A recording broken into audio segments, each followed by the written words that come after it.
One army was 5 times larger than the other, yet it lost in a single afternoon. Most people assume Alexander won because his soldiers fought harder, but they didn't. He won because he found one gap in a battle line 4 miles wide and rode straight through it. That gap decided the fate of the Persian Empire. Here's how it happened. This story doesn't start with Alexander. It starts more than a century earlier, when Persia invaded Greece and very nearly conquered it. That invasion is stopped, barely, at places like Thermopylae and the naval battle at Salamis. Persia never forgets that defeat, and neither does Greece. Generations later, a young Macedonian king decides to settle that score for good.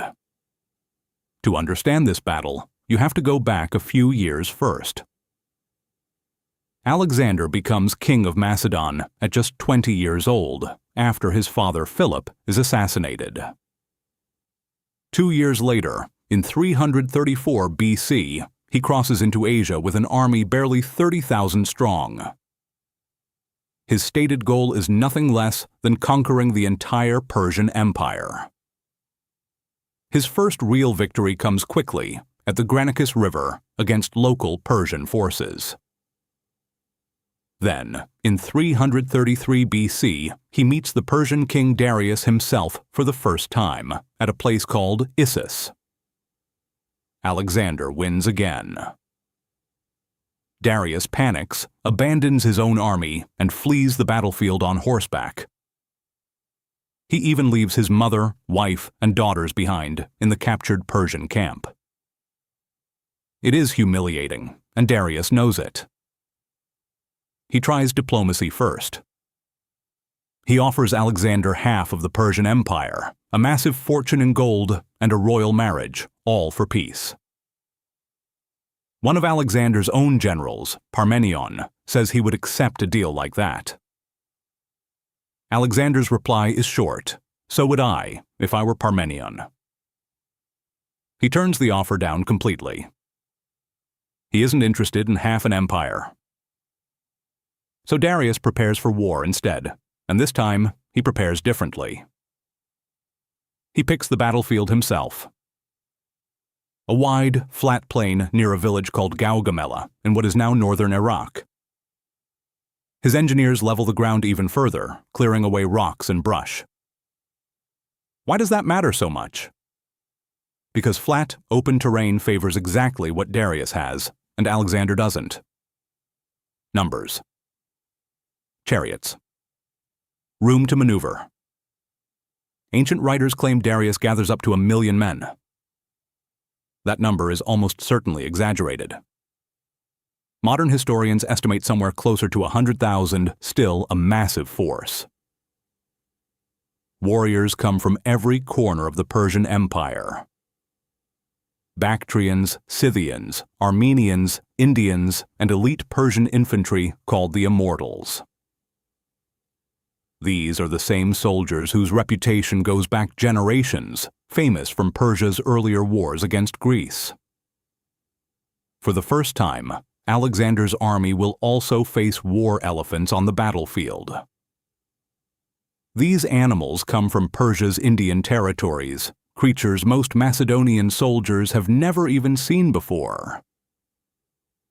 Just the smell and sound of them is enough to spook horses that don't know what they're looking at.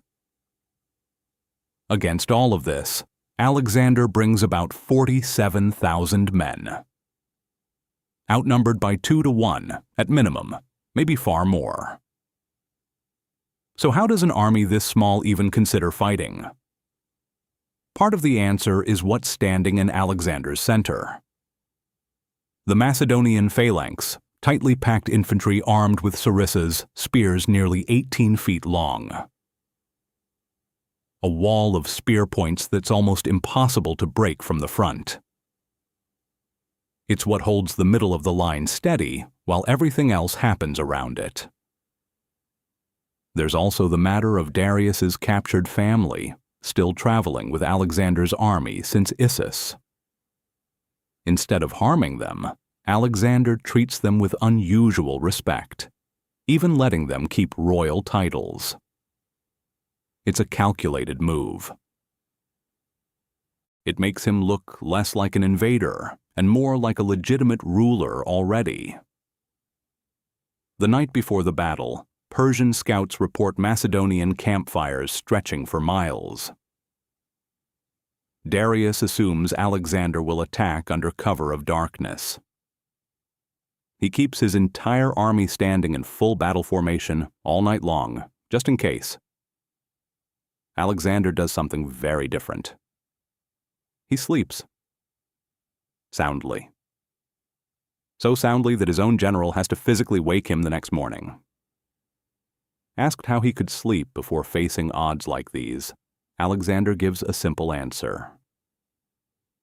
Darius already lost the moment he grouped his whole army into one place. On ground, Alexander now understands completely. By dawn, the Persian army is exhausted before a single blow is struck. Alexander's army, meanwhile, is rested and sharp. The battle begins. Darius's massive line stretches far wider than Alexander's, trying to wrap around both flanks at once. Scythed chariots race forward first, blades mounted on their wheels, built to shred infantry formations apart. Alexander's light troops simply open lanes and let the chariots pass harmlessly through the gaps. Then, the real danger begins. Persian cavalry starts pushing hard on both edges of Alexander's line, trying to surround it completely. If they succeed, the smaller Macedonian force gets swallowed whole from every direction. So what does Alexander do about it? He starts marching his own right flank at a diagonal, angling further and further from the center. It looks like retreat. It isn't. He's baiting Darius's cavalry into chasing sideways, further and further from the middle of the Persian line. And it works. Persian squadrons keep peeling off to match his movement, stretching their own formation dangerously thin. Then, right where Darius is standing, a gap starts to open in the Persian center. This is the moment the entire battle turns on. Alexander sees it immediately. He wheels his elite companion cavalry around, roughly 2,000 riders, and forms a tight wedge. Then he charges straight at that gap. Straight toward Darius himself. Thousands of Macedonian horsemen thunder across the plain in a narrowing spearhead formation. Persian officers standing near Darius start falling, one after another, in the chaos. This exact moment is famous enough that it survives in ancient art. A mosaic uncovered centuries later in Pompeii shows this precise charge, Alexander bearing down on Darius's chariot. It's one of the most reproduced images from the ancient world, still studied today. Darius watches the charge closing in, aimed directly at his own chariot. What does he do? The same thing he did 2 years earlier, at Issus. He turns, and he runs. The king of Persia flees his own battlefield for the second time. Word spreads through the Persian ranks almost instantly. If the king is running, why would anyone else stay and die? Panic spreads faster than any weapon on that field. Entire sections of the massive Persian army break and scatter, despite still badly outnumbering the Macedonians. Meanwhile, on the other side of the battlefield, Alexander's general Parmenion is in serious trouble.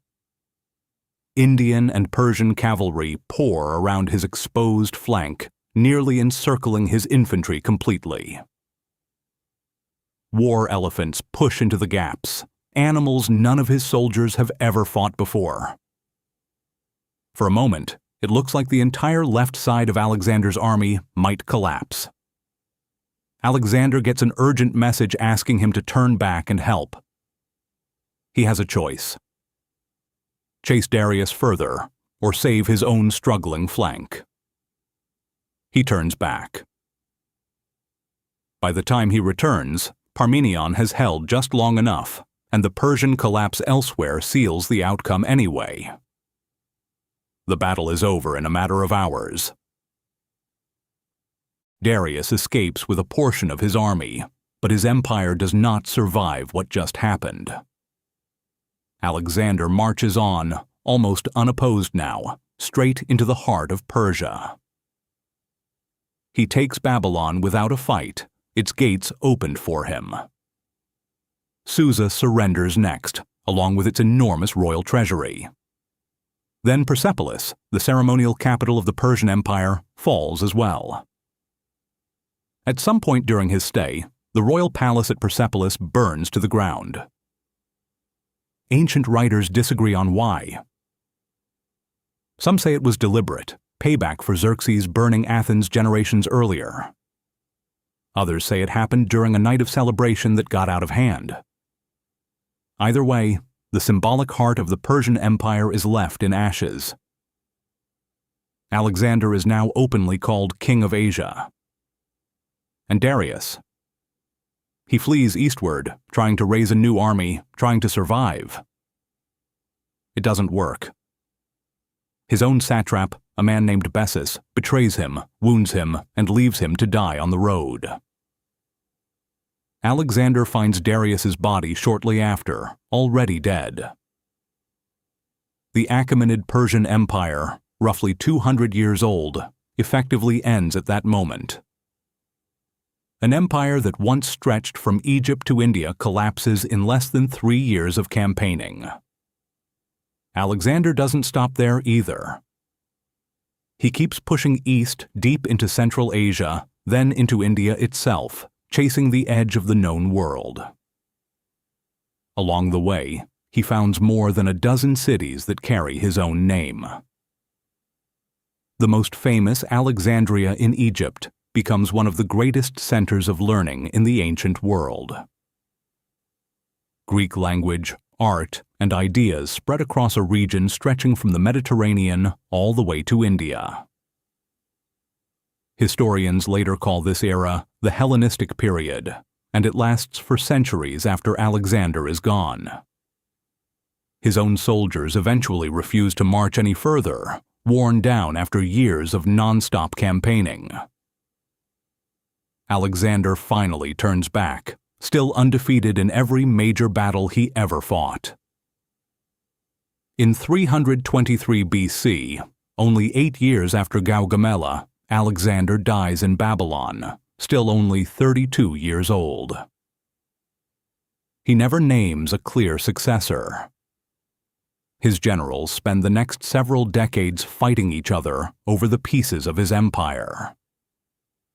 The empire that took less than a decade to build takes generations to fully break apart.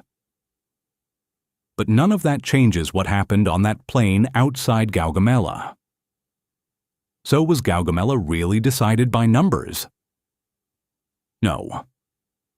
Alexander was outnumbered, exhausted less, and positioned smarter, but the real turning point was psychological. One king ran, and an entire empire ran with him. That single moment of panic mattered more than any sword or spear on that field. Military academies still study this battle today, including institutions right here in the United States. The tactic Alexander used, opening a deliberate gap and striking straight through it, still has a name in modern military theory. It's still taught, centuries later, as one of the boldest battlefield decisions in history. Napoleon reportedly studied Alexander's campaigns closely, long before fighting his own battles. Hollywood retold the story in 2004 in Oliver Stone's film simply titled Alexander. Strategy games still let players refight this exact battle, testing whether they can pull off the same maneuver. One battle. One gap. One choice by one man to run instead of fight. and the largest empire the ancient world had ever seen came apart because of it. If a 200-year-old empire can collapse from a single moment of panic, imagine how fragile power really is. Subscribe for more stories like this one.